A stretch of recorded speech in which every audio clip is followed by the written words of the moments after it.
welcome to the first show of the Ed Files. Yeah, hello everybody. How are you doing? Alex, how's your week been?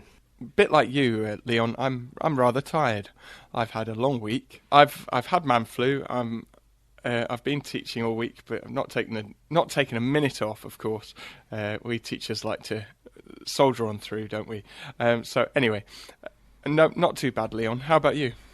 Yeah, well, I've been here, there and everywhere, as you'll hear in the show. Yeah, I always used to find that for the first 5 to 10 years, I used to get terrible colds at this time of year, and then forever afterwards, I was completely robust. So maybe you've got some few years to go before you become totally immune to all the stuff that's going around in schools. I used to find also when I went into school, it was like doctor school. You were fine when you were teaching, but the minute you came out, you felt terrible. Oh, it's the half term. Kind of 3 days of illness at the end of every term, isn't it? You know, but hey, I'm not complaining. Far from it. I've had a good week. It's been a good few days teaching there. A really enjoyable week actually, despite everything. So good. Well, and we've been quite busy, haven't we? You especially. You've been, as you say, here, there, and everywhere. I've been catching your exploits on Slack when we've been talking and discussing the podcast. So, absolutely, we've got a good first. This is show number 1 because our pilot last week was the pre-episode. So here we go. So show number 1 starting, and what do you think? Did we get any listeners, Leon? You've been looking at the stats. Yeah, we've had about a couple of hundred downloads, which is good, and we've also managed to get some sponsorship and some strategic partnerships, which we'll talk about later. But this week, hopefully, everything will be in hi-fi because last week it was sort of all over the place, and we were testing. It was. I had my microphone about 5 meters away from me, I think. I'm following your instructions. It's a span away, okay, hand span away. So if I'm really loud and up close and personal, that's because I've realigned my microphone position. So There we go. Well, I've got a whole bank of technology here to enable me not to get too hot this week, because last time it was far too hot and it was peaking all the time. So I've managed to sort of sort that out. So let's talk about the ethos of the show, because I mean the point about the show is that it's out there for people who are maybe commuting into work or doing menial tasks. I mean, I forget who said it this week, but they said they were watching paint dry and listening to us, and I thought, well, yeah, is that a good thing? Yes, that's right. I mean, I was watching paint dry when we were planning our first pilot. But I'll tell you what, Leon, I love listening to podcasts. To be honest, I listen to about 5 or 6 regularly, and people ask me, well, where do you have the time? I have the time when I'm trying to go to sleep. It helps me go to sleep. I have the time when I'm, as you say, commuting to work. I sometimes put the podcast on instead of the radio. If I don't want to listen to John Humphreys in the morning, I'd far rather listen to one of my podcasts I subscribe to. And it's so easy to do. They automatically download if you've got a podcast app, or if you use iTunes. It's dead easy. And we're on iTunes now. We've managed to get our first show on iTunes, and I think that will help as well, those who are more Apple oriented. But of course you can just use RSS feeds as normal, the old fashioned way of subscribing to podcasts. Most apps can do it. And of course podcasts aren't just the stuff that we do. It's the BBC do loads of their shows. They publish again as podcasts. And as I say, there's loads of things out there for all sorts of interests. So but we wanted to add to it, aren't we? So that's right. I think also the point about this, and one of the things is why we're trying to use Anchor as well to get feedback. Though it's not going very successfully, but we have had some feedback in. But I think it's an antidote to Twitter, because you can actually hear people talking. You can hear the context.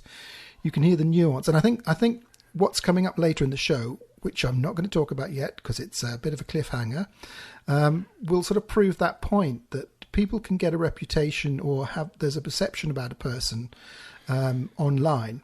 And if people hear what they say or how they talk about something, then suddenly that sort of breaks the preconceptions or the bias you might have in your head. all the time. Yeah, I think Twitter's great because you've got this instant feedback loop. Well, I say great. I was having conversations just 20 minutes before we started recording, actually, where we were discussing whether or not social media is all it's cracked up to be from a positive force that we sell it as. I think there's pros and cons of this technology that we use, where we are typing and we're sending images and so on. But there's something about the human voice, even one so squeaky and annoying as mine, that I think adds a little bit, as you say, of nuance to the message that's being given. You can hear people's feelings. You can tell whether or not they're feeling down about something, whether they're being sarcastic, whether they're being genuine. And I think it comes across much more readily through the human voice than it does through text. So again, we're going to try and do as much feedback as we can in an audio way. We're going to try and make sure that any if we've got tweets coming back, we're going to try and record those tweets in audio. I contact the person and try and get them to talk about it a little bit more, because I think that's the medium we're using. We're using our voice, aren't we? So yeah. So let's move on to some of the tweets that the feedback we've had, because Emma Shepherd, yeah. I'm going to read out some of her feedback because she's actually one of our reviewers as well, which we'll come on to later as well. And she says, I'm just exploring some other podcasts available and having some thoughts. There are lots of teachers like me who type in UK education podcasts into Google in order to get better informed. Most of what comes back, other than Radio 4's The Educators, is American or global. There's loads of good ideas coming through there with specifically themed podcasts like Talks with Teachers. But an initial Google search just throws up US stuff, and teachers like me probably won't search any further than this. I'm wondering a few things about your podcast. What's its USP? Why would I listen to yours over Radio 4's? As an English teacher, but reluctant reader of pedagogy, the thing that really grabs my attention is the book summaries. I wonder if it would be an idea to start with summary and then build the rest of the episode around ideas linked to this particular text. So, for example, if the text was Sue Cowley's Getting the Buggers to Behave, this pretty much the only teacher book I've ever read, the rest of the podcast includes an analysis of the controversial behaviour management in maths with some interviews justifying it, a few fun anecdotal interviews from teachers who have struggled with behaviour management and how they've overcome challenges, something philosophical about different approaches to B4L, etc. Then the Ed Files could be marketed as a literature review plus, if you see what I mean. I'll tell you what, Leon, I was reading along with that as you were reading it out, and actually, I think this was an example of feedback where it's easier to read. But I agree. I think that's a great idea. That the person who gave that feedback, this was audio, this was textual feedback, and I think that it's almost highlighted the point that I think we're trying to make. Or this audio feedback, this medium is going to be different. It's going to be more conversational.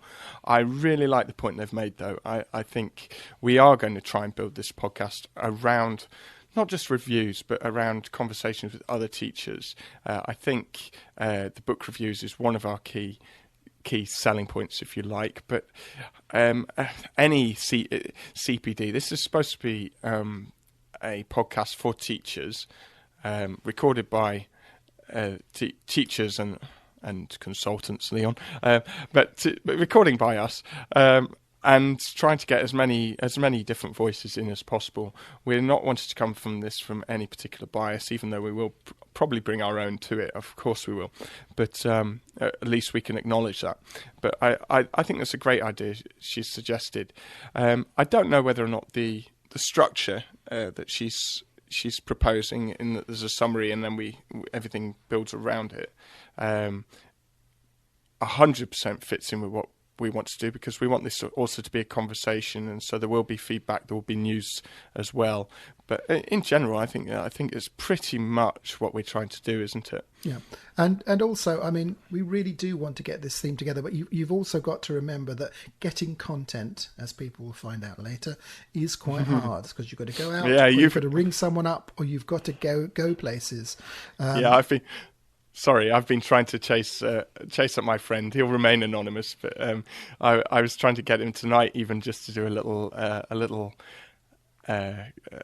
Fox Pop, and it's my fault. I tried to call him earlier in the week as well, but he sent me a picture back saying he's in a bar, so that wasn't going to work. Yeah. Like I say, I won't out him on Twitter at the moment, but so on Twitter, I'm not even on Twitter. We're on our podcast. See, I can't even get out of that. So let's go on to the next piece of feedback, because the next piece of feedback is an audio piece of feedback, and it's from Nikki Kaiser, and we'll play that now. Very nerdy start to the first podcast, but you've actually transformed my life. Thank you very much. I was interested in what you said about workflowy, and I was looking for somewhere actually to just put all the links that I pick up during the week to papers and articles and various things that I'm interested in, but I'm also really using it as a to-do list, as an organiser, and my to-do lists that used to turn into to-do trees and sheets of paper all over the place are now organised. I've got sections, I've got home, I've got work, I've got research stuff, and I found it really useful, so thank you. Well, after that feedback from Nikki, we also have good news that we've got sponsors, and one of our sponsors is Aston Microphones. I use an Aston Origin microphone. The thing about Aston Microphones is that they're UK made, and I'm really pleased that they're sponsoring our shows. And the other great news is that we now are we have a strategic partnership with Innovate My School, which is at www.innovatemyschool.com. And they've got a whole sort of panoply of different things that they do. They do school news. They have IMS chat, speed dating to do with putting people together in organisations, a marketplace, some jobs, and they include podcasts, of which one of them is ours. So we're able to listen to us through that particular channel as well, and we'll be going out through other partnerships and channels as we go along, and that might answer Emma Shepherd's feedback, because if she puts UK education podcasts in, the further we go out, the more our SEO increases. So I must remember to put those tags in our show, UK education and podcast as well, so that we don't we show up in Google for more people. But now let's move on to the news round. And you'd like to tell us something about some of the news that you've looked at this week.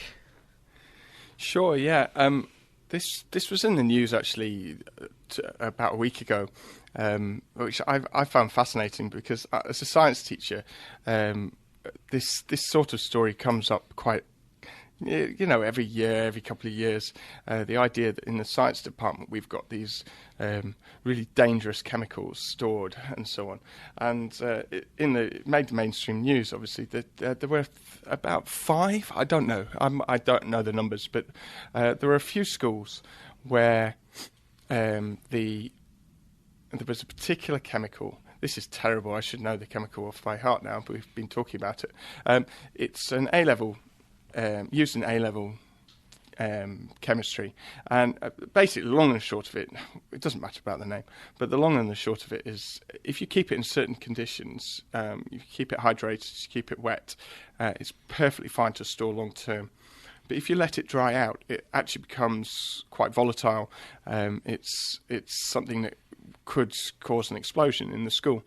And so, of course, in the news, there's all these stories about the bomb squad coming along and, without any warning, causing huge explosions in the playing fields of schools, because schools have responded to an announcement by the government who'd said to check your store cupboards, make sure that this particular chemical isn't in a dry condition, and if it is, then to contact somebody to deal with it.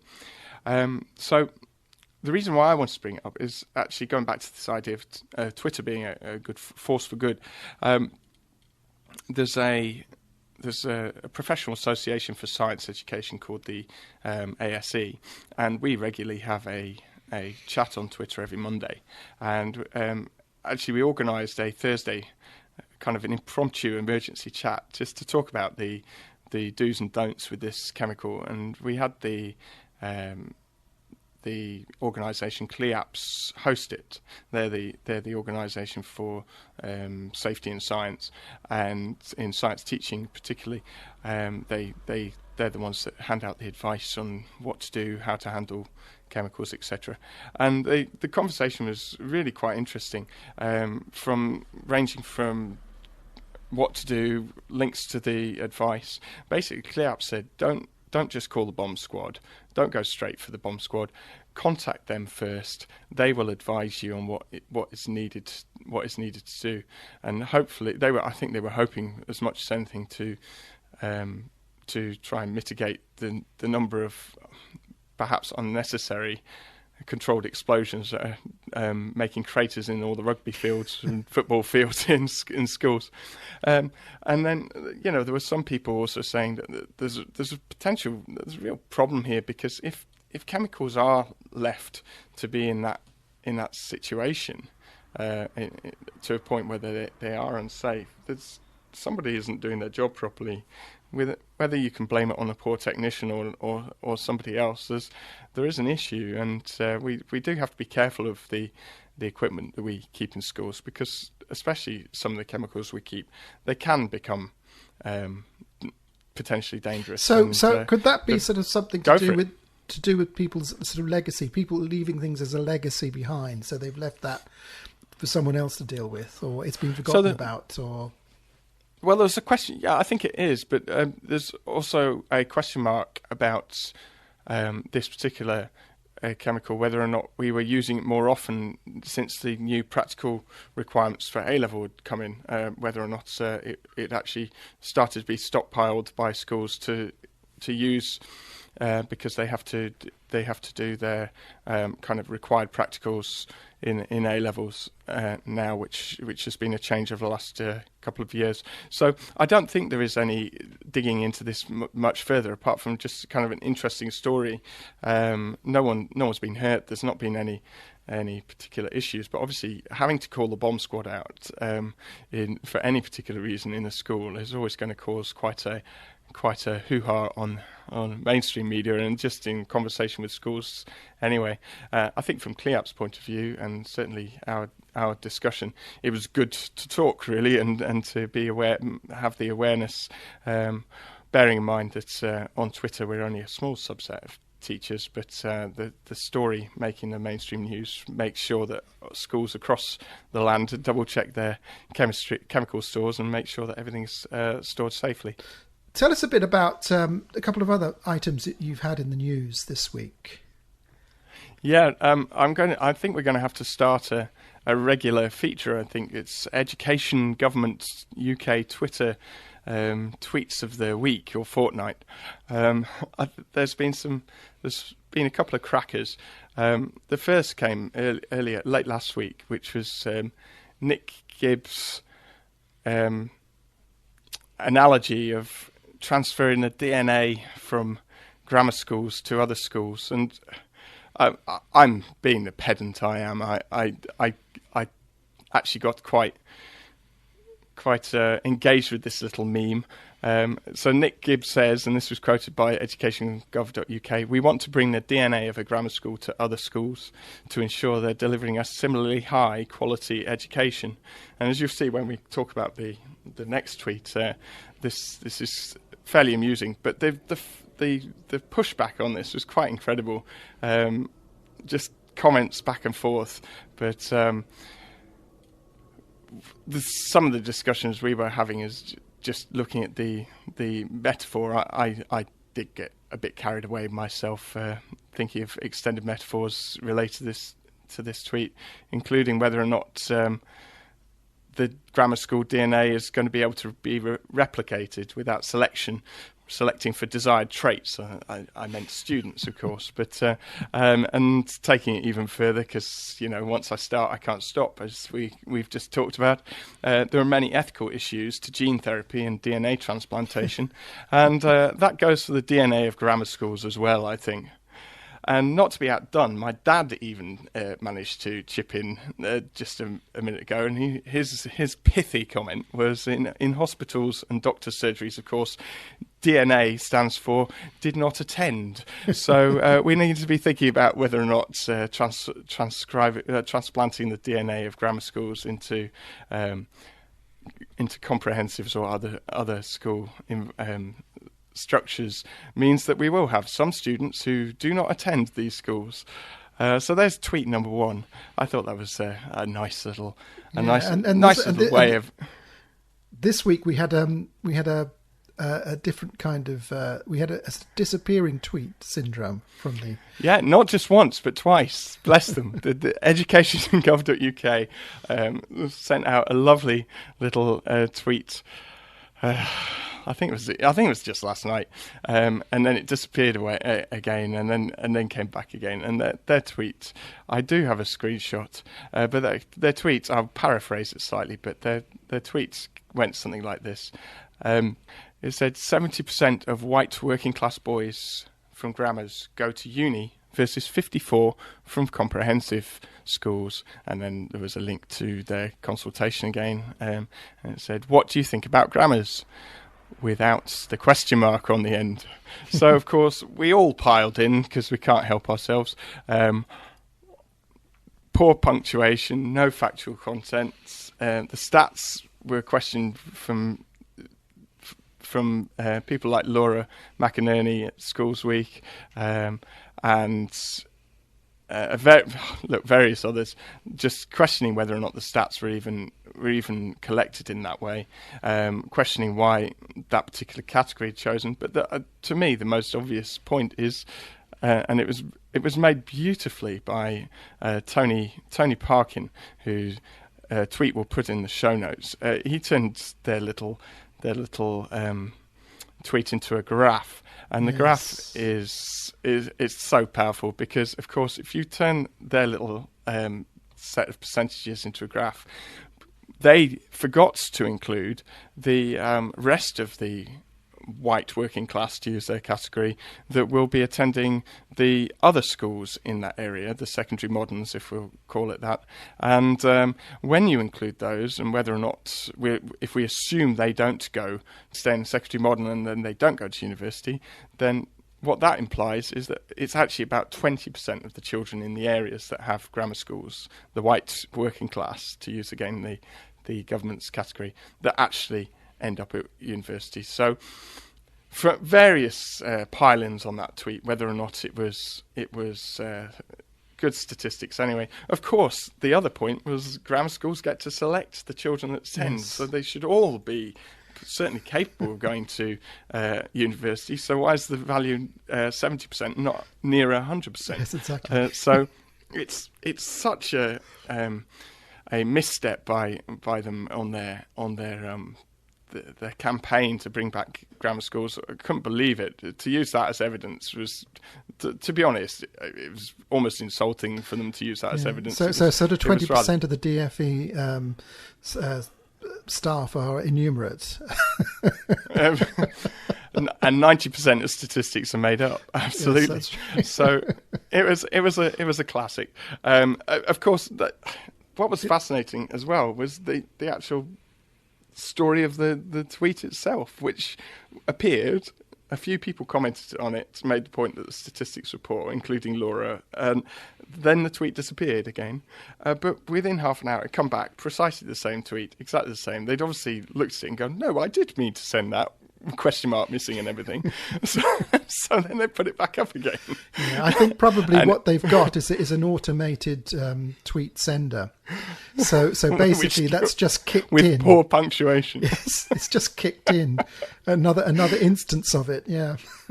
The classic thing is it's now not there, so they've obviously looked at it again, seen the kickback from everybody, and gone, maybe we've shot ourselves in the foot here. Oh, I don't know. Part of me wondered whether or not they're actually trying to undermine the grammar schools campaign at the education department, because it wasn't their idea. It came from Theresa May. So if they put enough ridiculous statistics up and we call them out on it, maybe there will be that evidence that Nick Gibb promised, I have to say, promised to say that he would go and speak to his colleagues in Cabinet if the evidence wasn't there. So... Yeah, well, they're doing a good job of convincing me that they don't know that there's any evidence for them. So, anyway, so there is a sort of feedback mechanism for feeding back about grammars, which ends on the 12th of December, I think. We need to put that in the show notes as well. It will be there. Yeah, go along. Yeah, we did it. We did it for our pilot, and we'll do it again for the show notes for this one as well. Because it's very, very hard to find it, apparently. So that's the thing. The thing I wanted to point out about News Round this week was that I was talking about charter schools, and this is relevant to the sort of the rest of the programme, really. The charter schools in Boston have had a piece of research done on them by MIT, and it shows that they do better than most schools, in most public schools over there. That is, public schools as opposed to indie schools over here, if you see what I mean. They're public schools over there are the state schools. Absolutely. And what happened was that they were going to extend the vote to get them to take their cap off, because there's a cap on them in terms of how many charter schools can be put out there. And you don't mean an Make America Great Again cap, do you? No, I don't mean that. But, not a baseball cap. Sorry. But right, go on. But what's really important is that at local level, the unions and the teachers have got together, and there was a vote on whether there should be more charter schools. And despite the fact that they're doing better than the state schools, the vote has gone against them. So there's a sort of little article in the Boston Globe about this, and that will talk about basically the sort of issues around that. And that's quite, in terms of, Make America Great Again, part of what Trump wants to do in his first 100 days is to give what the Tory party and lots of people have always wanted to do in this country, and that is have the money follow the child in terms of vouchers for the schools they can go to. But I can't see how he can get that passed at local level if there's instances like this. Sort of, it's all very well saying you're going to do things, but in the end, when it comes down to it, the practicalities of these things, I'm not an expert, are so complex at local level that it doesn't cascade down always in that sense. So I'm no expert on US education either, but the way I understand it is almost down to the equivalent of the local authority, but certainly to the state. They have a lot more power over how things are taught, what happens in schools at a more local level, whereas ours is, despite the autonomy granted to us by the DFE, is much more centralised to our government, isn't it?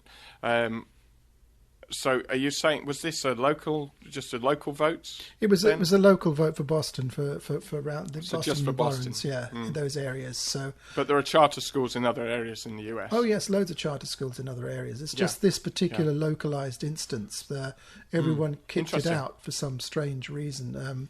It was the anti-charter school activists.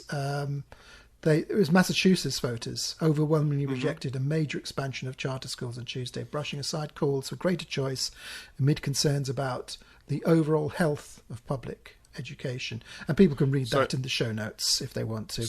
Well, why this is relevant, we'll come on to now, because basically the rest of the half of the programme is going to be given over to a bit of a coup that we managed this week. Do you mean a coup? Do you mean a coup? I mean a coup in terms of getting content that no one else has got. An exclusive coup, rather than we're not revoking Brexit or anything. No, nothing like that. So So, Drat. Right, go on. Part of what we do in the show each week is going to be determined by sort of some of the features that are coming up again and again. Yeah. And one of those features is a book review. But you've sort of wanted to call this tongue-in-cheek. You've got another name for it. Oh, the book review, yeah, of course. Look, we don't want to Carter. There's a slip of the tongue. Chris Carter obviously started the X-Files, and we're the Ed-Files. I didn't mean Carter, I meant cater. We don't want to cater just for secondary school. We want to make sure that primary school teachers feel at home. So I thought we should call our book review section of each episode Carpet Time. What do you think? Yes. I think that works for me. So if everyone's so if everyone's sitting comfortably on their carpet, we can begin. Go for it. So this week, the review is Mike Stutchbury's.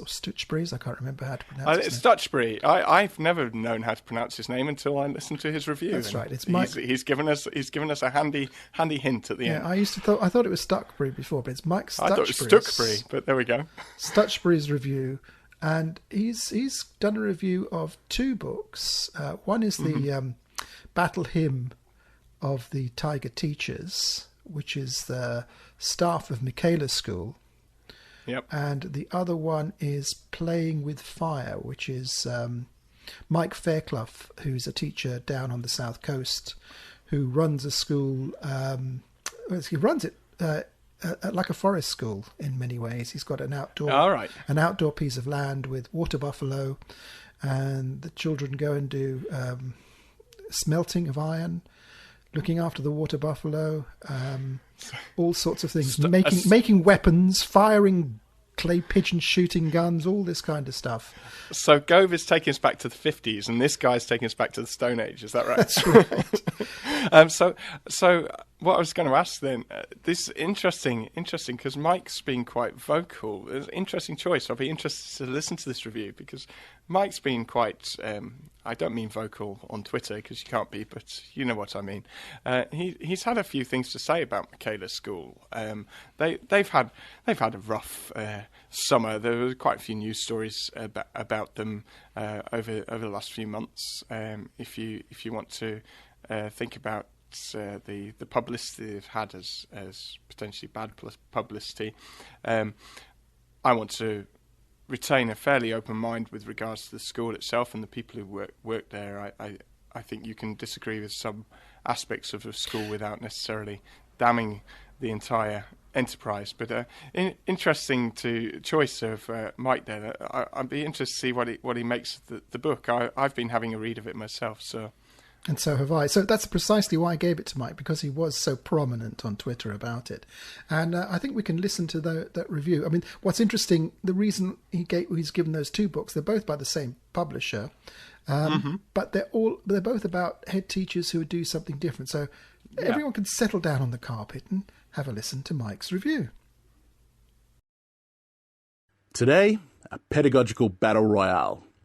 We have two books, both published by John Catt Educational, from unique schools in England that have a well-earned reputation for doing things differently. In the left corner, we have Playing with Fire by Mike Fairclough, head teacher of West Rise Junior School near Eastbourne. You might remember West Rise as the TES Primary School of the Year in 2015, and Mike is a bloke with a penchant for unbuttoned shirts and looking vaguely like Poldark.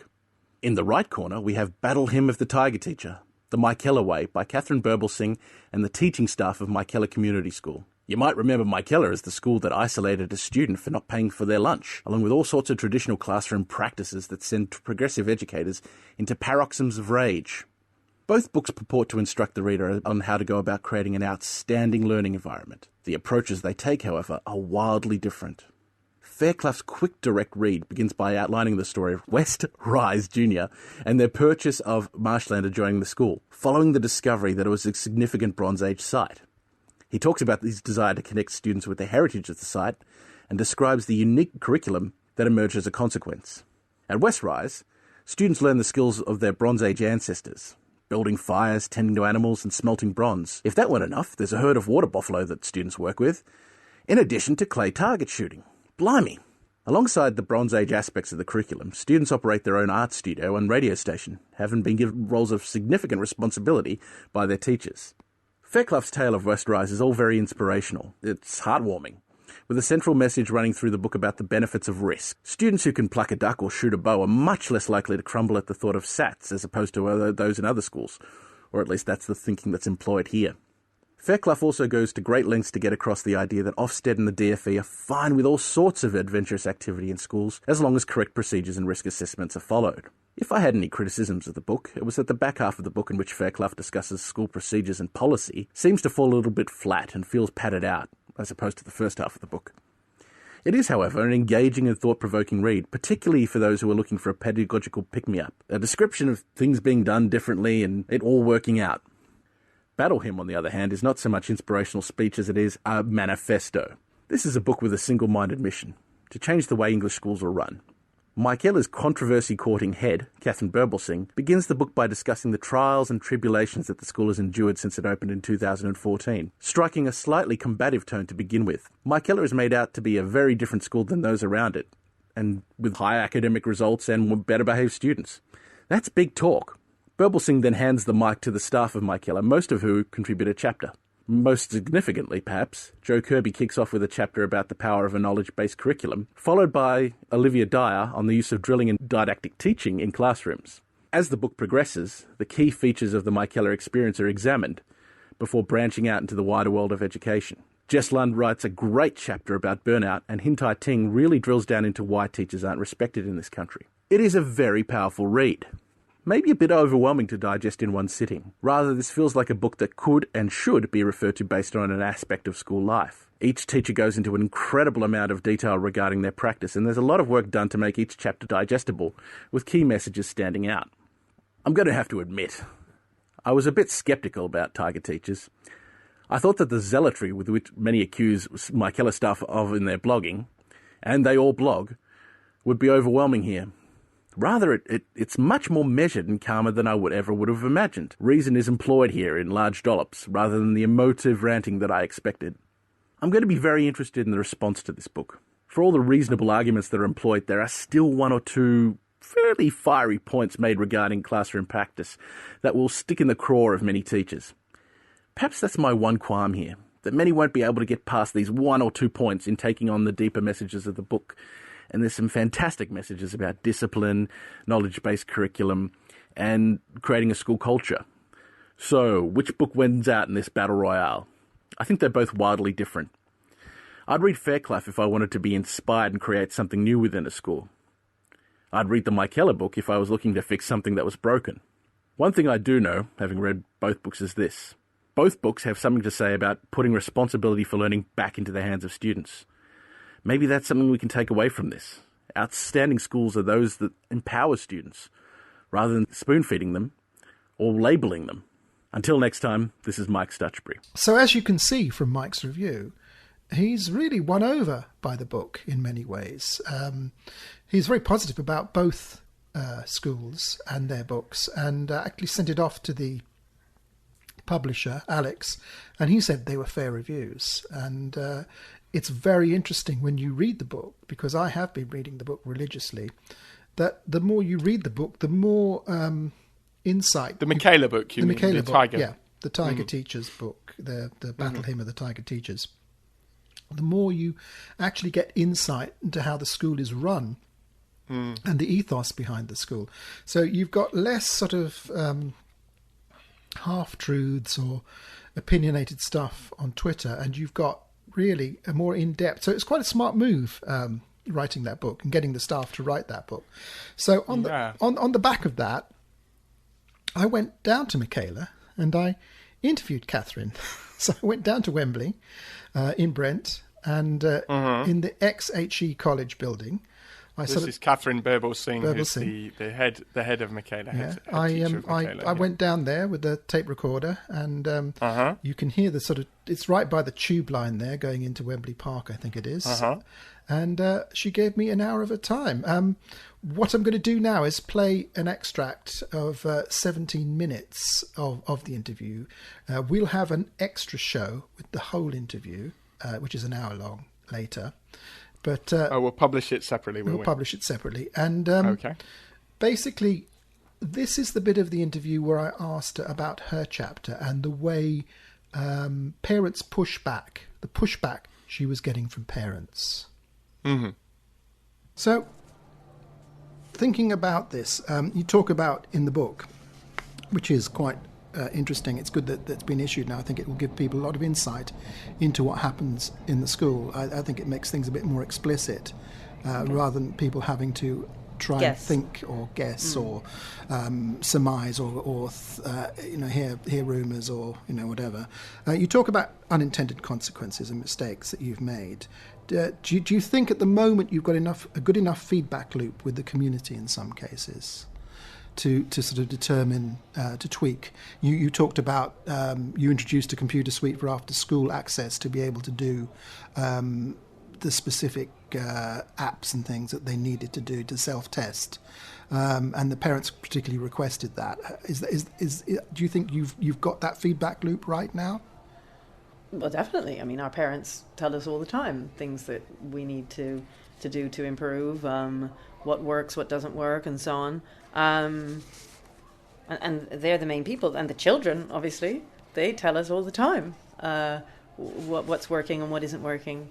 We're constantly seeking out their opinions because it's important to know that what we're thinking is what they're thinking, and if they're thinking differently, then why are they thinking differently, and so on. So we're always looking at the detail, and without that feedback, and it's not just feedback actually from parents and children, it's also visitors. Mm-hmm. I mean, we have 5-6 visitors a day, tends to be teachers, but not always, from around the country, sometimes out of the country, who come to see us. And every time somebody comes, I'm always asking for feedback. I say, okay, well, this is what I imagine you'll see when you go around, because they're allowed to go and visit the classrooms with the children. The children take them round, so I'm not taking them round. And so I'm always really interested to hear whether what I imagine they're going to see is what they actually see. And if someone's a particular expert at something, we get a teacher who's an English teacher or a French teacher, or we get... Doug Lemov came to visit us, and so obviously we've used a lot of his ideas from his book, Teach Like a Champion. So I was asking him, okay, I want you to go around and see, do you see what you imagine you would want to see when those techniques are being used? So it depends on who comes. The other thing I do with visitors is that if they visited when we just had year 7, we now have year 7, 8, and 9. So then if they come back when we have year 9, I say, okay, so I want you to remember what it was like when we just had year 7, and I want you to take the temperature for me now. Is it still the same? What are the differences that you notice? Because I'm aware of the fact that, the whole frog and boiling water thing, you don't necessarily see things if you're in it, right? So I think visitor feedback is really, really important from that perspective. Okay, that's good. Now, a rather more difficult one. Your critics think you teach in an authoritarian environment. So why do you think poor disadvantaged students need to be taught in a highly controlled environment like this? Okay, so you use the word authoritarian. Yeah, critics might say that. It's not me particularly. And then you move to, say, a structured environment, and I would say they're two very different things.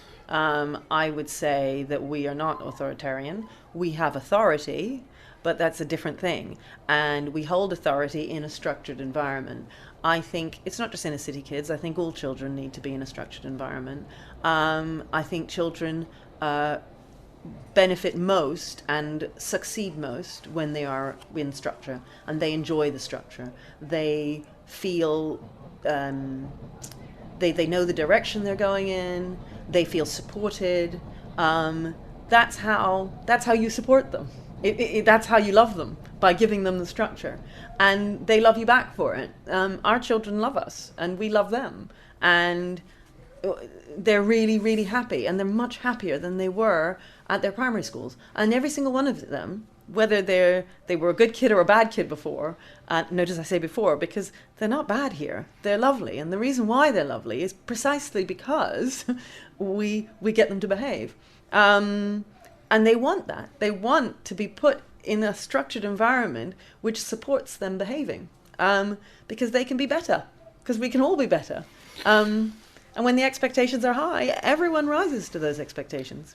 But at the same time, you said in your chapter, when parents push back, you say, usually the more middle class the family, the more likely they are to reject what is an offer at Michaela. Why did you say that? Why? Why do you think? Because middle class parents, I don't know really. I don't know why they wouldn't like the structure. I think it's great for children, but I think that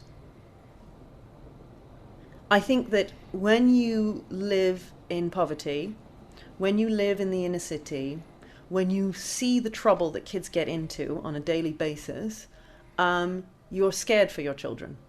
And structure is something that you seek out for them, either because you don't want your own child to be bullied, or because you don't want your child to turn into a bully.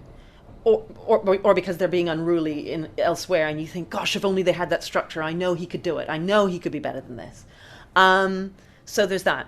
If you haven't had those experiences, and if you have kind of preconceived notions about authoritarian or about an environment that is you imagine would be restrictive, right? So you imagine that somehow children are being oppressed by this, then you'll reject it, which is what our detractors do. And that's because they don't really know. They just don't. They don't come across this sort of, they can't see the benefit. So I suppose, yeah. So that is why. But that's in terms of behavior. Then there's other things that they wouldn't necessarily want to deal with, I suppose. I mean, I'm, very outspoken, and I've got a very clear vision for the school, and I don't pander to lots of different parents' wishes. And what I mean by that is, one parent says, "Oh, I like this, but I don't like that," and another parent says, "Oh, I like that, but I don't like this." I mean, so then, as a head, one can be running around. "Oh, I'll please you now, and I'll please you then, and then I'll try and please you over here. Oh, you don't want to wear the shoes? It's okay. You don't want to wear the tie? It's okay. Oh, yes, I understand you've had a problem." I don't do that. It's the same rule for everybody. So I mean, you mentioned this in the chapter about homeschool contracts, and also talking about parents not exactly being feckless, but not getting to the standard that you might expect and the school might expect of the community, in the sense that they're trying to follow through, but you expect parents to follow through 100% in that homeschool contract. Do you think that has implications for the community? Do you think the community needs this kind of supercharging from the school because they haven't got it at home? Or is it more nuanced than that?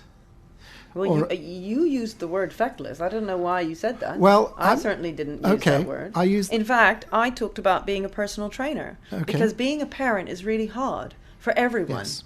And it's not just for this community, it's for everybody. Mm-hmm. As I said earlier, all children benefit from a structured environment.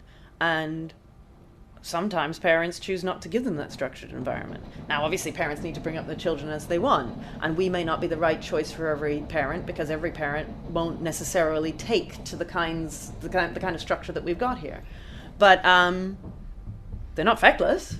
They just don't believe in what we believe in. Right. Right. But a lot of children who present to you, as you said, it's quite interesting in the book, you have a lot of problem children, despite having a lottery system, which I'll come on to in a minute. They do present big problems, which may have come from the parenting at home, or the environment that they've been brought up in, or the lack of structure or follow through in that sense. Do you think you provide that where that isn't at home? Let's put it that way around. I think some parents struggle with providing the right kind of structure at home. But it's not for want of trying. I mean, I think they're trying. Mm-hmm. It's hard being a parent. It's also hard being a parent when you've got 2 jobs and you've got 5 children. I mean, they're not feckless. They're trying. It's hard. Okay. So you have had parents that push back quite hard, and you have had this in the book in terms of what you call the media circus about the lunchtime thing. Do you think you could have handled that better over the summer?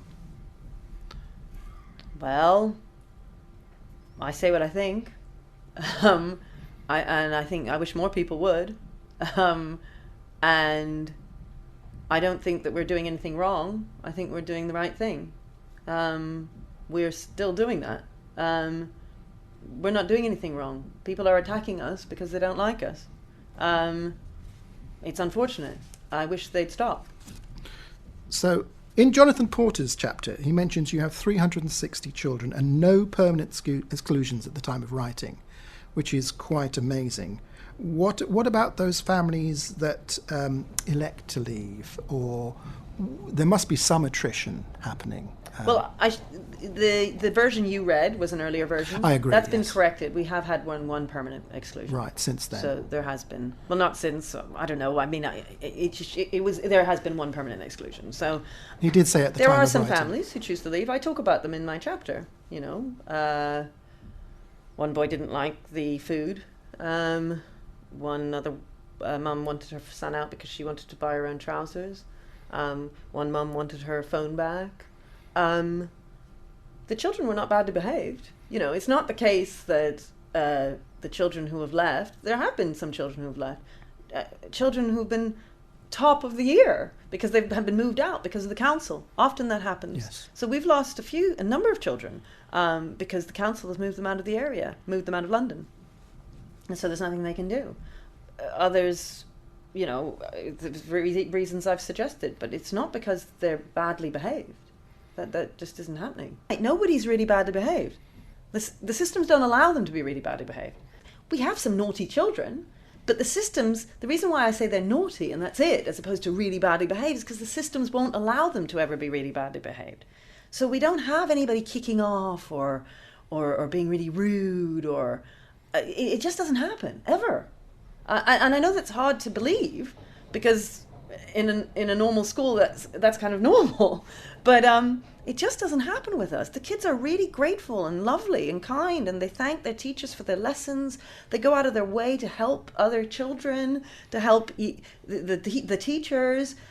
They give appreciations at lunch to thank their teachers and to thank other children. Thank you for lending me a pen and so on. I mean, I know it is hard to believe, which is why I keep, what do we always say is, come and visit us, come and see and come and talk to the children. It just isn't the case that we don't have any badly behaved children, despite the fact that they come from challenging backgrounds, that they were very badly behaved. Maybe it's because you neutralise the emotive aspect of the behaviour policy. Because when I went to school, which was a very, very, very tough grammar school, you'd be beaten for the slightest infraction, you know, and absolutely have a ton of bricks come down on you. It did not work. Right. It did not work because people just upped the ante or subverted the system because there was such emotion put behind those sanctions. There is no emotion, and not only is there no emotion, the children like it. They get up and give appreciations to their teachers. Thank you for giving me a detention because it's taught me how to do things better. They know that we're trying to make them into better people, and they are trying to make themselves into better people. We do a lot around buy-in, so helping the children to see that we're on their side and that we're working with them and that we love them. So there's an underlying civics and humanities thread that goes through. Well, this is during tutor time and things. Yes, but I mean that is sort of part of your curriculum in a sense. It isn't within the actual laid out things, but that sort of ways of going about things, those mores, are there behind everything. Yes, and any conversation we would ever have with a child, we'd be explaining why something is the case. We're always talking about the why and the how, always. Children know there isn't a single child in the school, and I guarantee you there isn't a single child in the school who doesn't believe that we're on their side. They get annoyed, they get frustrated. In the moment, they might get angry about something, and then afterwards they go, yeah, you're right, miss. Thank you. Thank you for disciplining me. Thank you for showing me the way. That's what they say. And again, I know it sounds unbelievable, but what I would say to anyone listening is you just have to come and see, which is why we are open anytime to anyone. Now, there's no other school in the country that can claim that. That is transparency. We are totally transparent, and we're open at any time to anyone. Any family wants to come and visit us at any time, they can drop in and they can come and see us. We give them guides, children, who take them round. They take them into every single classroom. There isn't one classroom that isn't, when you go on tours sometimes in schools, you don't go down corridor D, but you do go down corridor A. That doesn't happen here. Every classroom is open to everyone, and you go in there without an adult present. I mean, the teacher is teaching, obviously, but the children are taking you round, and the children are telling you what they think. So, to be honest, I mean, we've had loads of tours, 5 or 6 tours a day. I don't really know what the children are saying. I mean, I get feedback from the visitors, but I don't know what they're saying. They're saying whatever they want to say. So I would encourage you today, please do come and stay for lunch, talk to the children, ask them what they think about school, because they'll all tell you. It was a very interesting experience, and reading that chapter, the pushback from parents, it's the one chapter that Catherine writes that she sort of explains her ethos, and I mean she's quite straight up, really. I mean, you can't fault her for the fact that she thinks what she thinks, and what she thinks is what she thinks, and she thinks more people should say what they mean rather than sort of, I suppose, pussyfooting around the sort of issues. I was quite sort of taken with the insights that she was giving me. I mean, at first I was going to be a bit leery about the whole thing, but the more I talked with her, the more interesting it was to sort of see her ethos and her sort of very, very dedicated vision for what a school should be. The fact that it's one of these zero tolerance, broken windows schools. And by that I mean, if you break one window, then you can come along and other people will break all the rest. It's a bit or leave marks of graffiti somewhere. If a kid draws on one of the desks in the school, in my classroom, by the following day, if it's not wiped off, there's more and more and more. Yeah, absolutely. Yeah. I get the analogy. So go on. So basically, you can see it in practice, because one of the things I did was actually take the tour afterwards. 2 children took me around. They were totally personable, young ladies, took me around, and it wasn't sort of directed to anything. Sorry, Leon, what year were they in? Do you know? One was year 7 and one was year 9, I think. Right, okay. Or 8 and 9. One of the, because she only has 3 years at the moment. They have 360 children in the school, and they've got years 7, 8 and 9, which is just starting, So as I put... So they'll be hitting GCSEs when all the new reformed GCSEs are kind of a year in, 2 years in, or a couple of them... that was my cuckoo clock, sorry. A couple of them will be... just starting the new reformed GCSEs. Interesting. They'll be hitting the ground there with the new GCSEs. And as I pointed out to them, they'll be hitting puberty too, big time. Yeah. But year 9's a great year. So as she said, that's the year where everyone agrees on is the hard year. The Jekyll and Hyde year. And she's still not having problems. I mean, the book overall, I was very impressed with the book. I have to say, I was quite won over. And then having visited the place, it really gave me an insight in what she's trying to do. Again, because Twitter is so decontextualized in many ways, it's like sort of a solipsistic, free-for-all with people bringing to the table all the things that are in their heads that aren't the reality of what's the case. When you'd actually, there is an imagined when you do encounter what's the case, it's quite interesting and eye-opening. So, how did you feel about the book? I enjoyed. I'll be honest, I have not read 100% of it, and I think we got a preview copy, didn't we? Yeah, we got a PDF, in fact, preview copy. Yes. Yeah, that's right. I read probably around 70% of the book.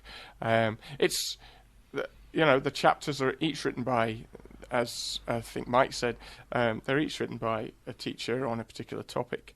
The one chapter I wanted to read, partly because it was written by a science specialist, the head of science there. Olivia Dyer, that's it, who was talking about drilling, and so her chapter was, I found most difficult to read. I don't mean that necessarily as a criticism of the teaching method she was describing, although it's not necessarily a teaching method that I think I would naturally warm to a degree.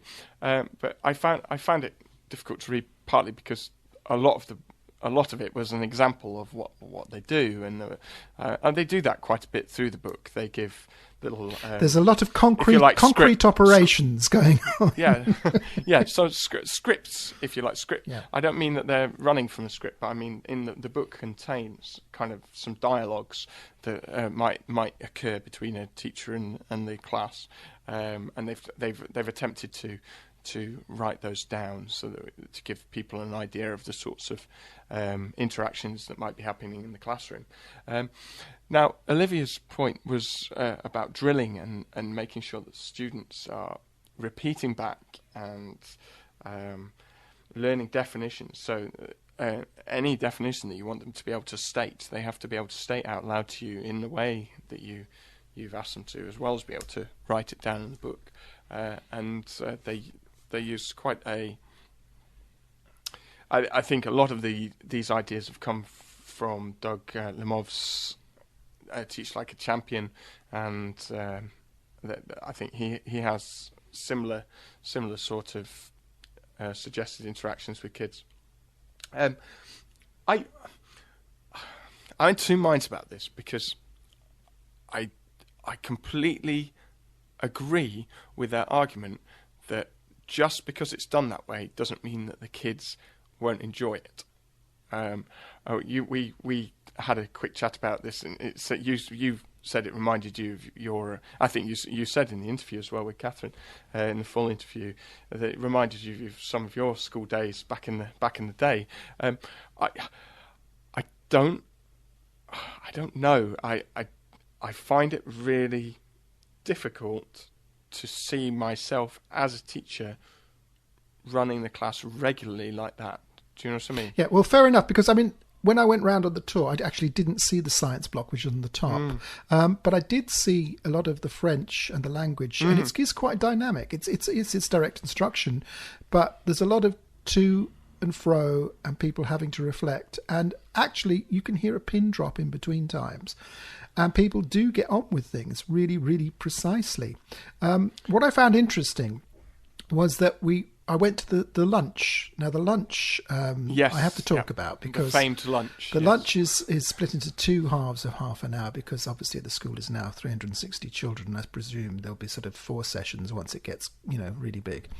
But it's they do a split, right? Okay, yeah. So half the students go in at first. Yeah. Right. Okay. So let me just sort of put out the landscape as you walk in. As I walked in, there's several other people coming around the school as well on tours, and this is quite interesting that they're completely open, they're completely transparent, and you if you want to go along, just get in touch with the school and they'll invite you in, and there's no leading by the nose or anything. You can just walk where you want. So we went into the lunch, and basically they were learning the charge of the light brigade. So into the valley, of death, the 600 road, and so it's Tennyson, isn't it? Yes, Tennyson. And they were learning it line by line, chanting back and forth, and then they did a bit of the old Ozymandias, the loner level sands bit. And then we sat down. Joe Kirby's talked about that before, I think. Yeah. So they learn a little bit every day until they've got it, and then they've got those things. So this is something that's common throughout all subjects. So we sat down, and everyone, when they put their hands up, everyone is silent. It's like amazingly, it's a bit like the Stepford School in a sense, like that. I wondered whether you were going to say that. But it works. It's good. I had a table with a few children, and I sat down with them, and they were briefed by the deputy head, I think it was Joe, who said, that the teachers had a 2-week break, and it would be nice if they could discuss all the sort of things that their teachers had talked to them about when they went on holiday. They had actually gone round different schools. So there are two very personable girls at the end of the table talking to me. And so they said, well, our teacher said... oh, and I forgot to say, everyone has a role. So someone goes up and gets the food, someone lays out the forks, someone cleans the table. Yeah.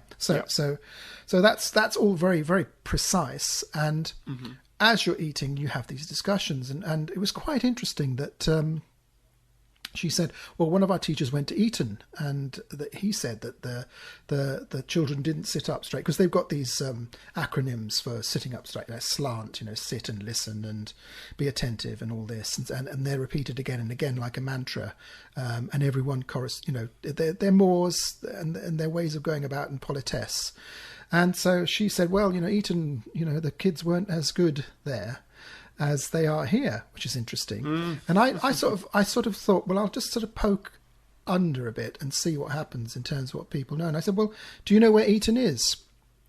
None of them knew where. Leon, you meanie. None of them knew where Eton was. No, this is not mean, because and then I said, Eton's across the river from Windsor, and do you know where Windsor is? And they still looked at me blankly, and I said, well, do you know who lives in Windsor? And there was still a big blank.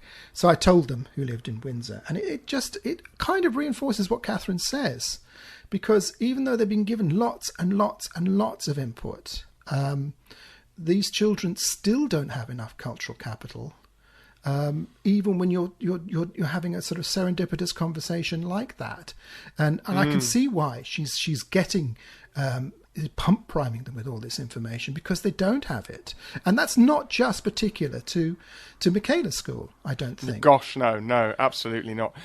Leon, as you're speaking, I've got my eyes closed and I'm picturing some of our many thousands of listeners.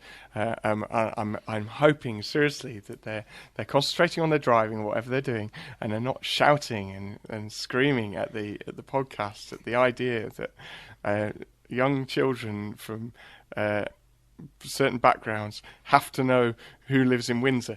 Now, don't get me wrong. I think it's probably one of the aspects of living in the UK that maybe you should be aware of where Windsor is or who might live in Windsor, and certain geographical areas around there, and certain aspects of living in the UK and heritage. Absolutely, a general knowledge of heritage. You could argue. I've taught in schools where they're not quite sure how far away the next town is, and so on. So it doesn't necessarily, as you say, it's not just about. I think it reinforces her about point. Michaela. It's about locality. It's about the fact that a lot of people live in their location. They just go around. They live in their own little town or their own little suburb, and that's their existence. That's their life, and there's nothing inherently wrong with that. But what's the point of education? And to me, one of the points of education is to broaden your horizons. Put simply, to broaden your horizons, and whether that's learning a poem at lunchtime, I'm trying to imagine it at schools I've worked at. I can imagine it at one actually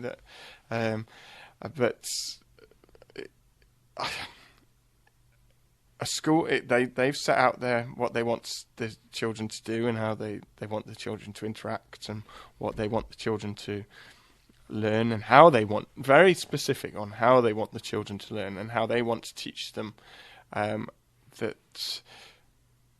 let's see how it goes. I don't think it's necessarily a bad thing. I don't think it's necessarily the way that all schools should work. I mean, it's interesting because let's say the Charge of the Light Brigade in particular is quite an interesting poem because everyone holds that up as some sort of nationalist paean to the Light Brigade.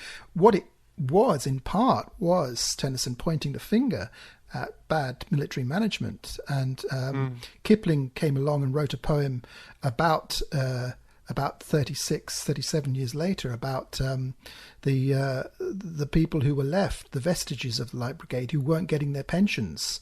That is hardly known, that one.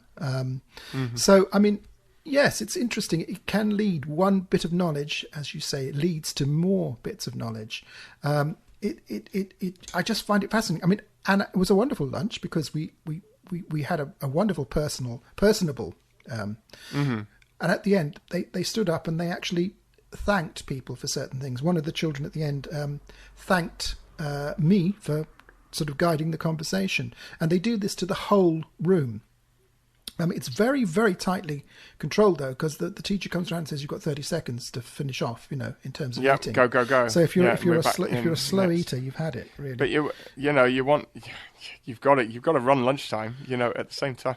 At any school, lunchtime has to happen. I know. Otherwise, they turn up late to the next lesson. Just as occurred to me, and I'm asking this for no reason other just an interest. Was there a religious aspect to lunch? Do they say grace or? I don't think they have any. No, I think they have a vegetarian meal. I don't think they have any religion within the school. I could be wrong, but I don't think there is an emphasis on religion because I think it's divisive. Now I could be wrong about that, but I think I've read that somewhere. But certainly they have a vegetarian meal because of. There's no problem with if it's halal or not, or this or that. Because it's a clean, nice, simple choice, if you see what I mean.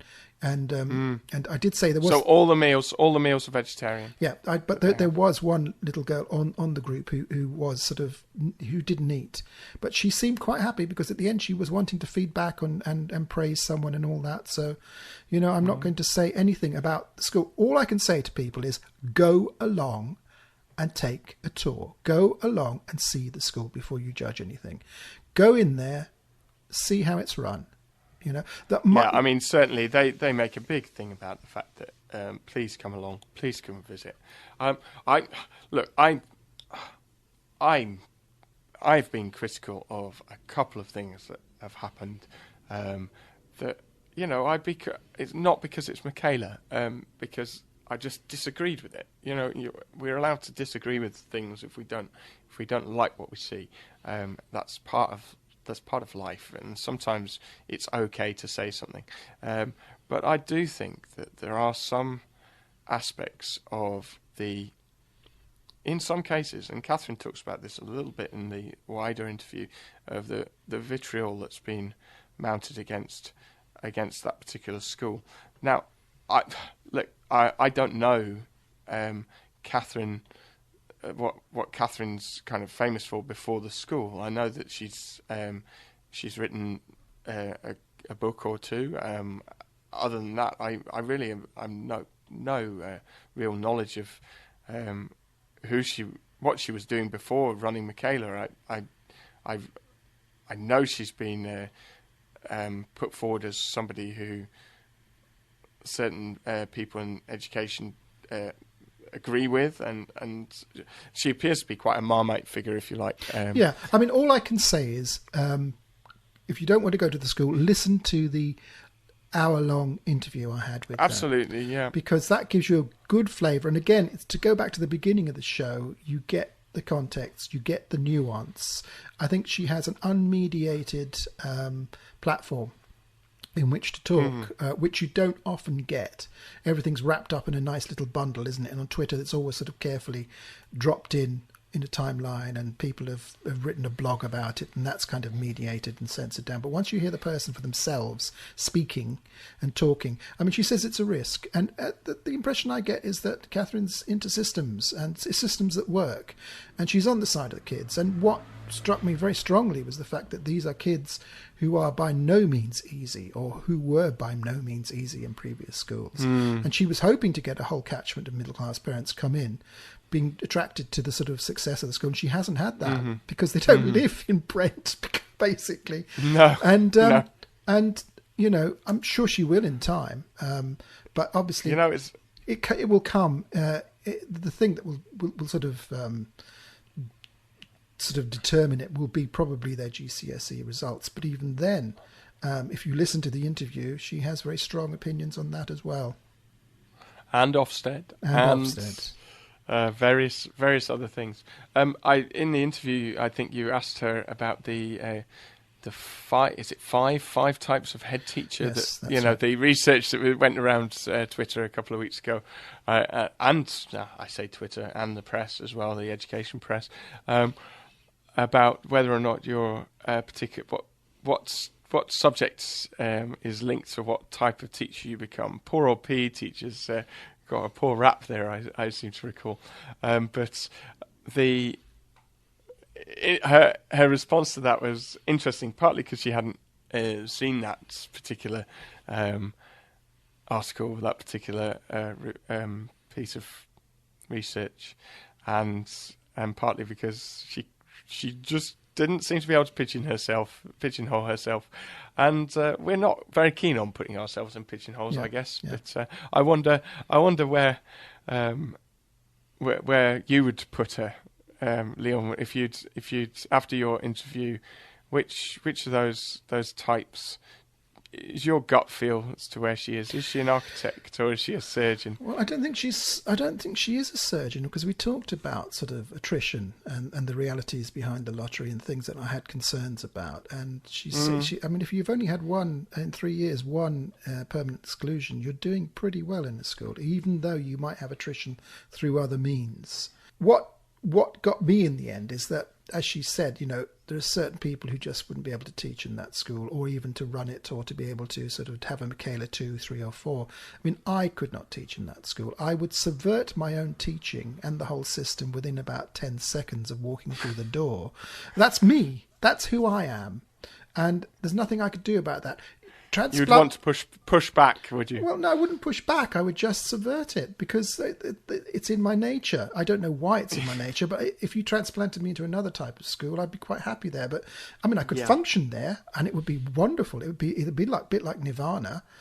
But in a sense, having that sort of ability to be able to use your expertise and push down through that is an amazing thing, But at the same time, there's something in my nature that wouldn't allow me. I think that's fair enough, and I think that's exactly what Catherine says in the interview about parents and about teachers and maybe senior managers. You have to go and listen to the interview, and you have to go to the school. That's all I can say. Excellent. So, to end off, I'd like to sort of play another piece of audio, a couple of pieces of audio. These are I went to the Bloomsbury Teach Meet. By Bloomsbury Books down in Bloomsbury Square, and I talked. I'm sure every teacher in the land knows what a teach meet is, but what remind me what a teach meet is, because I'm a fool. A teach meet is where teachers come together and actually share things, teaching practice, and various ways of planning lessons or management. So I've been to a couple of teach meets, so I know. I was asking that question on purpose, Leon, not to interrupt you mid-flow, even though I do that a lot. I apologise. But also because the way I see a teach meet is it being quite organic and quite, the idea is that a school might set one up, or you get the odd person just setting it up, and then teachers either come from the local area, come round and share their practice, and then kind of go away and carry on being teachers. And it's quite small and gentle, but a good way of sharing practice. But that seemed to be a bit different from what you went to. It seemed to be organised a different way. I've been to hundreds, and this was organised by a publisher to sell books. I mean, let's make no mistake about that, and probably it deviates from the sort of spirit of teach meets in a way. But all teach meets have sponsors. We try and get we ask people to sponsor teach meets to provide a prize or something, and that's always welcome. So. I think that's fair enough.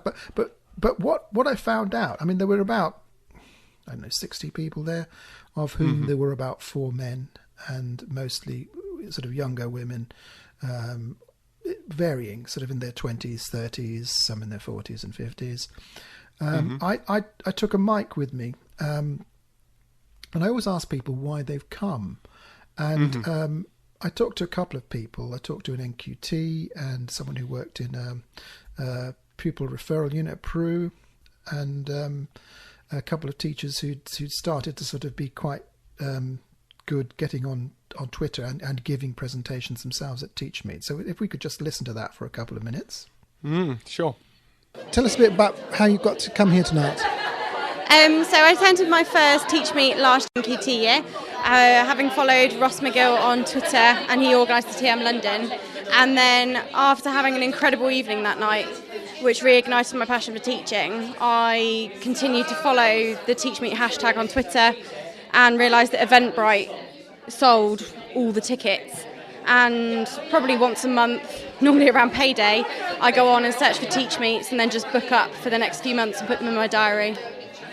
But tonight you were saying to me earlier about how it's reinvigorated you in terms of coming out. And if you tell people just a little bit about what you do. Oh yeah, absolutely. So because I work in a pupil referral unit, it can be a really, really challenging environment to be in. And for me, I try to make sure that I have Teach Meets booked in every month or every other month, just because it's something for me to look forward to. And I've only had 4 days back after half term, and this has kept me going, knowing that I'm going to be in an environment where I'm surrounded by other people from lots of different schools who completely understand the situation that I'm in, and I don't feel judged or a bit put in the corner. I feel able to just talk openly about issues and actually find a lot of solutions as well. And as you said, I think you said earlier that you actually are able to know that you aren't on your own so much, that there is a sort of it's calming to know that there are other people in those situations. Oh, completely. I remember during my teaching degree sitting in my bedroom in halls with the door shut and thinking I was completely on my own with the stresses of just training to teach. And as soon as you open the door, you suddenly realise that the people opposite you, who are also training to teach, are feeling exactly the same. And I tried to use that experience when I came into teaching itself, whether that's just going on Twitter, reading blogs, or coming to events like this. And you immediately realise that someone else is going through the same situation as you. You just have to say something, and you just have to ask for help or wave the white flag and someone will come running.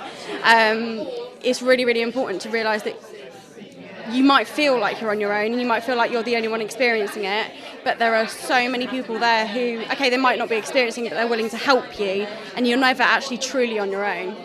And what's interesting to me is that people don't seem to be able to say this within their own institutions. They have to be able to come outside for a bit of objectivity. Like a lot of SLT will say to me, well, we can, I don't need a Teach Meet to talk to my staff. And I mean, what would you say to that? Well, I think actually it's the complete opposite. You do say things in school, and the reason you come to Teach Meets is because nothing is done within school. And that's why Teach Meets is so useful, is because you actually get solutions, whereas you might have been flagging a problem for weeks and weeks, if not months, inside school, and people just keep saying, oh yeah, but look at the positive things. These are all the positive things that have happened today. And it's like, I don't care about what's happened today that's really good. I've had a really rough day. Why aren't you listening to me? And when you come to Teach Meets, you feel like your voice is heard and your voice is valued, and solutions are actively kind of produced or worked on or found. And even if a solution can't be found immediately, people often just give you their contact details and you can stay in touch and work through something over a period of time with them. So you're building up informal hubs outside of schools that probably are able to deal with the issues that you feel you can't have tackled within the institution. Oh, definitely. Sometimes it's easier as well to talk about something with someone else who's not within the problem itself, because sometimes it could be that a colleague is causing an issue for you, or it might be that you keep asking someone for help and they keep saying, yeah, but that's not a problem. And so by speaking to someone who's completely external to it and doesn't even know those people in school, they can offer you advice or routes that you may not have even realised you can go down. And it might be as simple as just taking the time out for yourself, re-evaluating your position in school, and it might be that you've actually got the wrong angle on something, you need to take a different stance, but it could be also that you're speaking just to the wrong person, and that's why something's not being resolved. Thank you so much. Thank you. Not who you are, but your role, and why you came tonight. I'm a PGC student, came tonight to try and get an idea of what it will be like. In a way, I think PGC is a bit, from talking to other teachers, maybe a bit unrealistic with the workload, and to gauge, maybe speaking to other teachers, what it actually is like, and especially through health and well-being because of the burnout rate in teachers in their first few years. Well, yeah, I mean, actually the stats have more or less been the same all the way along, back 20 years. So it really isn't that much. But there is a lot of churn where people come and go. But it hasn't really risen in the last few years. It's just the perception that's risen. But people do leave. So is that what worries you mainly? I don't know if it worries me. It's just something that's in the back of my head. I don't think if I could see that happening to me that I would go into the profession, but it always is something. I suppose it could be so different when you're the only person in charge of the class. At the minute we're there with another teacher, and it could be so different. So what did you think of this evening? Thought it was great. There's things you don't even think about, in terms of your health and your well-being that you do need to look after, and you need to be well to make sure the kids in your care are well. And what are you going to take from this now? Definitely take it back to school with me tomorrow to all the other students, because at the minute it's just we're like keeping each other going. We all have bad days and you can come out the other side. I often find that Teach Meets enable you to build a wider network with people so that you actually get a more objective view, possibly. What do you think of that? Yeah, definitely. Especially for me, I just come to England, don't know anybody, so to get talking to other people, other areas, especially no idea where I could go to work, and I am open to going anywhere, and it's definitely going to be more difficult and challenging in some places more so than others. Well, there's a teacher shortage at the moment, so I don't think you'll have a problem there. And you're cheap because you're just coming in. So in that sense, what key stage are you teaching?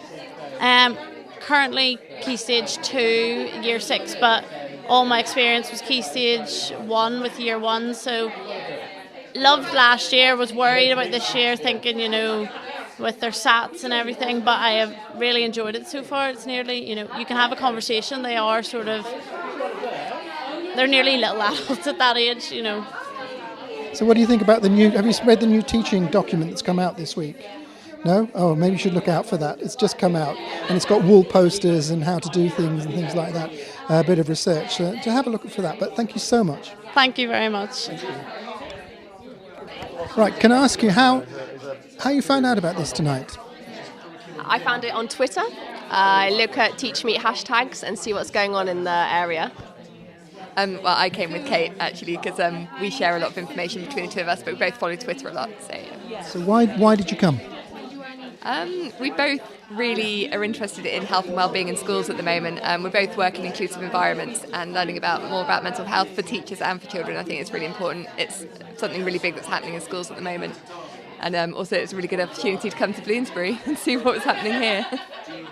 And it's a nice chance to meet other people and to network and to find people that think similarly to you and to look at what education is going to look like in the future.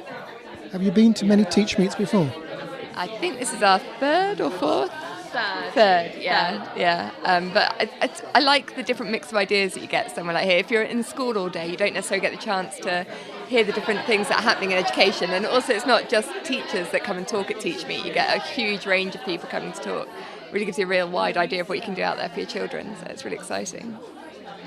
I presented at the last Teach Meet we went to, actually, and it was a micro and nano one, so I had 3 minutes to present, which put me under pressure a little. But I talked about multisensory stories, which was really nice, and there was a lot of interesting feedback, so that was nice to know that what you do is validated by your peer group. And I think there's always such a nice buzz. Everyone's willing to chat and talk, and we're actually presenting at one on the 8th of December. So we've actually got a book coming out about 101 inclusive maths lessons. So we're actually going to be presenting at that one. Is it where is Eleanor it? Palmer. Eleanor Palmer School. So yeah, but I think it's just a great way for teachers to share and get to know each other, really. Thank you very much. Cheers. So what got me about the whole thing was that as the young woman said there, she's sort of was almost giving up on teaching, and she's used this as a support group. I know it was actually about well-being, this particular group, so that attracted a lot of certain type of teacher coming in, because well-being is on the up, and it's quite sort of, not trendy, but it's the zeitgeist, let's put it that way, at the moment.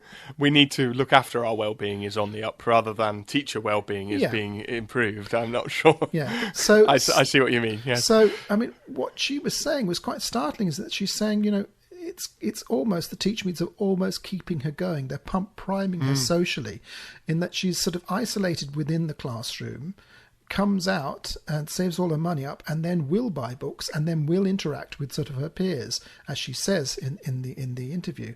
And it seems to me that sometimes, a lot of people give teach meets a bad press. A lot of people like to say, who've never been to them or only been to one or two, they should be like this, or they're full of trendy stuff, or they're full of gimmicks. Yes and no. It depends on what the context is. I mean, the ACE teach meets usually tend to be quite forensically organised. That I've noticed, they're the best teach meets, and the actual coral reef of activity around them seems very, very focused in that sense. This was about well-being, and it seemed to me that it served a need for certain people in a sort of social way. The NQTs wanted to know what it was like to be a real teacher, so they'd come along. The people who were, Twitter proficient wanted to go out there and start sharing their expertise and things. So it has a different meaning, or a different purpose for different people. You could go to another one where it's completely different again, I think. So you can't tell. I think they're becoming so diverse that you really can't tell. But it does seem the social aspect, especially in a city like London, where you are on your own and you're starting out for the first couple of years, to be able to come out of the context of the school. And what she said was quite interesting, is that, no one listens sometimes to you because you're new and you're fairly low down in the pecking order, in the hierarchy, and you come out and you can actually share and expand a bit more. Like, when I said this to a deputy head, why not have a teacher meet in your school? He said, well, why do I need a teacher meet to talk to my teachers? Oh no!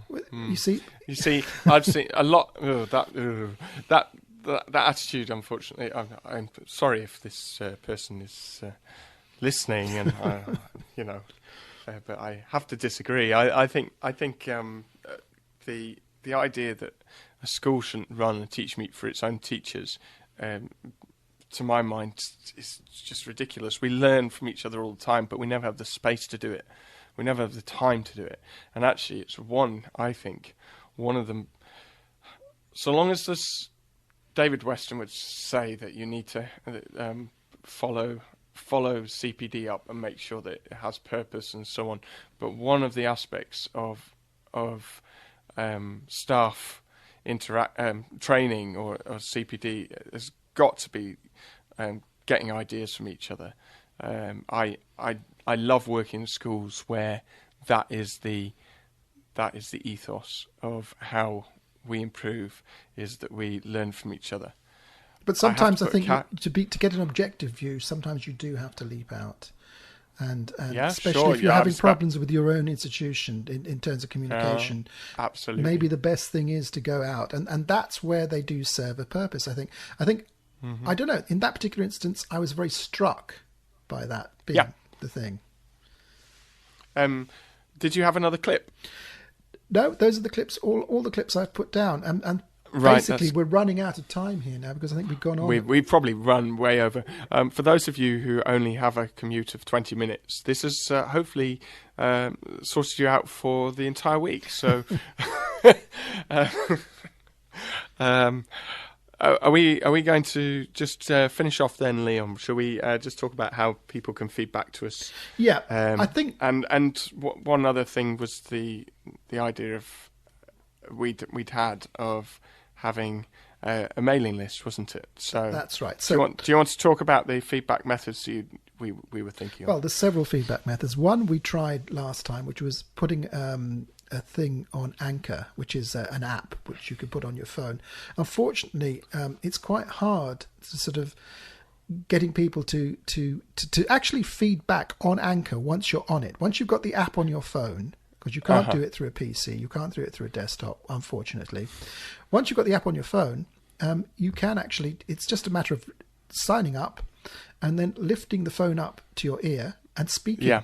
And you can, I've used it. It's very easy. But finding out in the first instance the person who's actually done the Anchor, like we put out an Anchor saying, please could you give feedback. We put a link, so I didn't understand why the link didn't link to the link. Well, the link links to Anchor, which you then have to join, and then again there's another hurdle of finding the person in Anchor. Once you've done that, the little bell at the bottom will have a little dot beside it saying someone's actually tagged you or has answered you.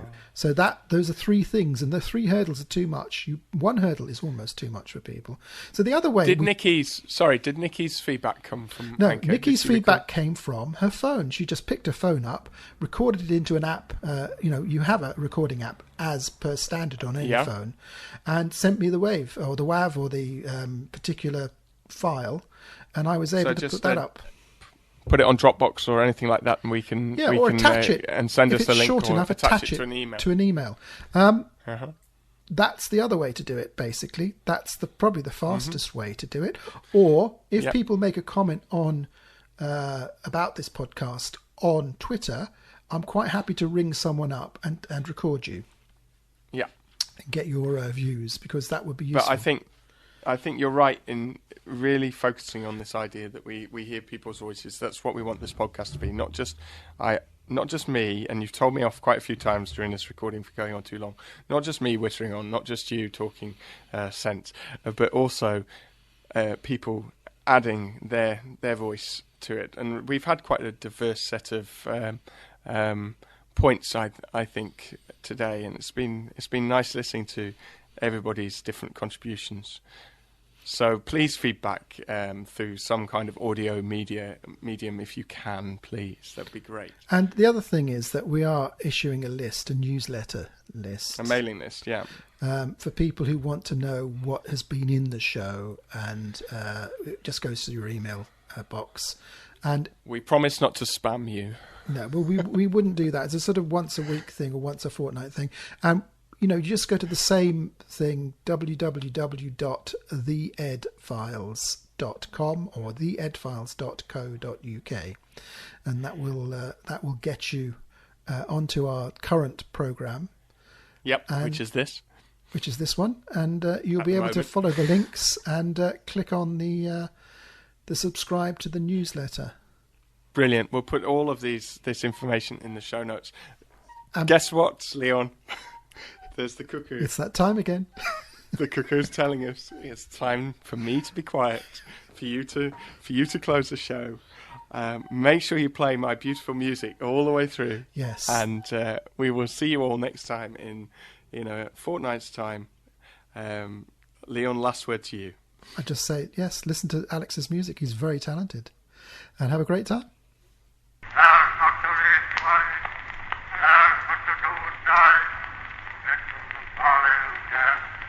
Thank you.